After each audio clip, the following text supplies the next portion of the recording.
Hi, my name is Will and I'm still a crystal meth addict. Today is day 21. Today has been a big day. I guess last night I told a very, very good friend of mine that I no longer wanted to see him anymore because I was having an emotional meltdown over something that had nothing to do with him or the person he was hanging out with. It stemmed from my own insecurity and from my own self-loathing. I'm stuck on this whole pretty boy thing. I've always wanted to be one where I never had to think, where I could just be. And because they always seem so happy, those dumb guys that I make fun of them because it comes from a place of jealousy. To be that blonde twink with no concept of responsibility or worry or anything like that. I've never been, and I always have wanted to be. But because of how I look, that was never ever going to happen. And that sucks a lot. And it shows that I really don't like myself. And, looks are just looks, yeah, sure, but at the end of the day, our looks are important to us. We are human, and that is a big, big thing for me. Also, I wanted to talk about a thing called S-Check or Stim Check, and I'll post the link down below to go get yours done and book in to have it. My first S-Check was with a lovely doctor named, it was Michael, and he was a sweetheart, and I was lucky because there was no appointments after me, so I had basically a 2.5 hour session of therapy with him. And the funny thing about a lot of things I realized in this meeting was I already knew them. I'd always perceived them to be true, but admitting them out loud, saying that yes, this is in fact how it is, it's quite confronting.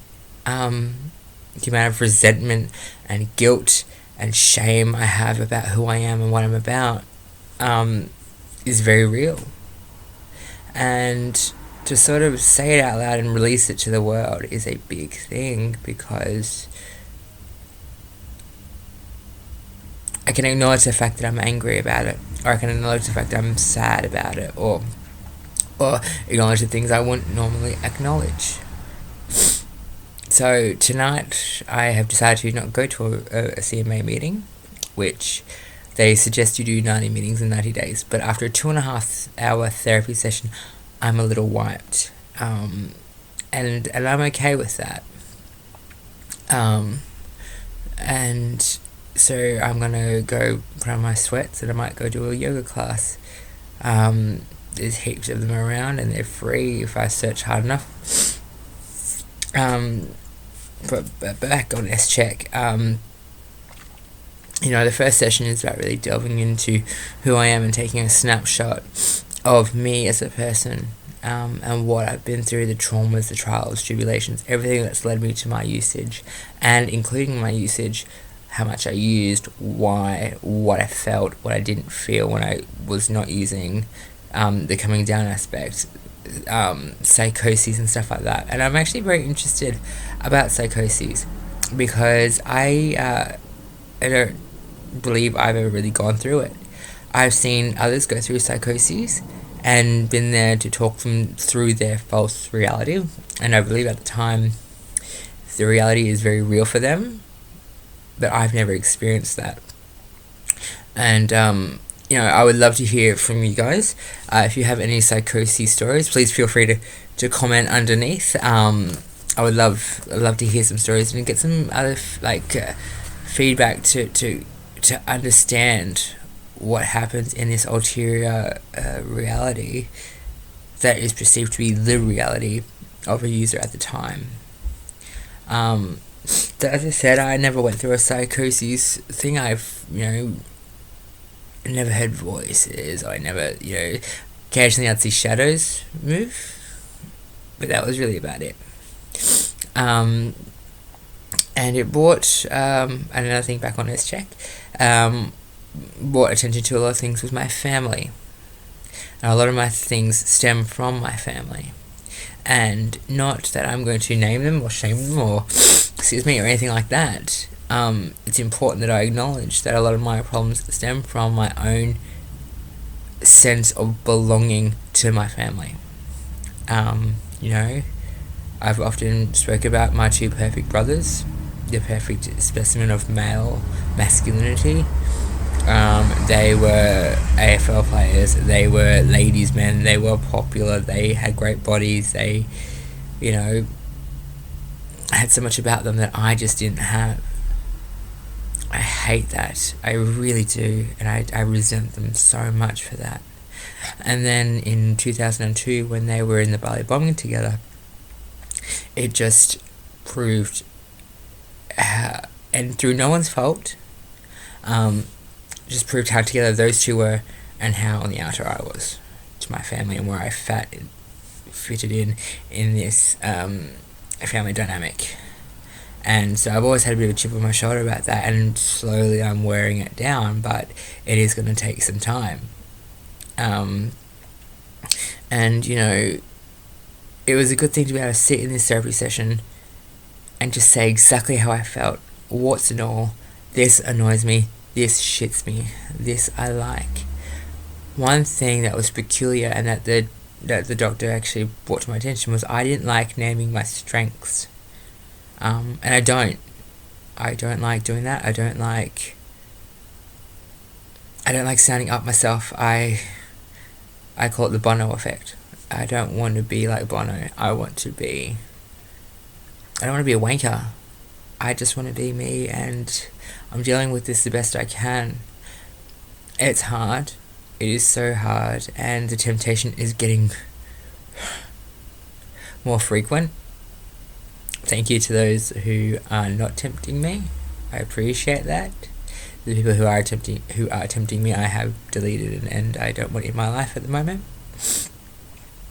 But yes, as for acknowledging my strengths, I don't want to be Bono. I don't want to acknowledge the things I do well or anything like that, because I don't want to sound like a wanker.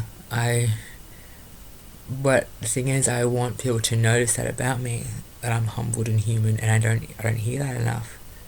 So maybe I need to start reinforcing it myself and being okay with that, to expect others to do the same. Maybe, I don't know. So day 21, 9 days left until my 30th, which is a big thing. I'm so excited about and staying strong for it. If I do anything with my life, it's this. I mean, I did the Cannibal movie for my HIV diagnosis, but I feel like I'm okay with that now. This drug usage thing, this addiction, this disease, I don't want this to be the thing people remember me about. I want people to remember me about how I changed the world and how people view addicts and the disease that we face. And I want to be a beacon of hope and inspiration for others, which is why I'm doing these videos. I'm not doing a martyr recovery, as I've been told. I'm not doing it for penance or this guilt over something. I'm doing it because it helps me get this out, and it just so happens to help some other people as well. And I'm so grateful that it does, because this is real. This is me explaining how I feel at this point in time about what I'm dealing with. It's not sanctioned by any government. It's not designed to be not offensive. I mean, I say how I feel, and this is how it is for me. I've actually had a friend of mine come into a meeting not too long ago, actually, and he said that my blog has helped him get to this point and keep them going, and I'm so touched by that, and that keeps me going. I'm not a martyr by any sense of the word. I'm just doing my best with what I've got to help others so people don't make the same mistake I made. So, this is me on day 21. Tomorrow's a new day. Every day I wake up grateful that I didn't use drugs the day before. And I'm so happy I'm here. And I thank you all for sharing in this journey with me. I hope it helps you as much as it's helping me. Alright. If you're wanting to quit today, that's great. If you want to quit today but you're not sure how to, that's okay too. Try tomorrow or try the next day. Just keep trying. And when you're ready, we're all here to help. You just got to ask for it. Have a good day. Bye.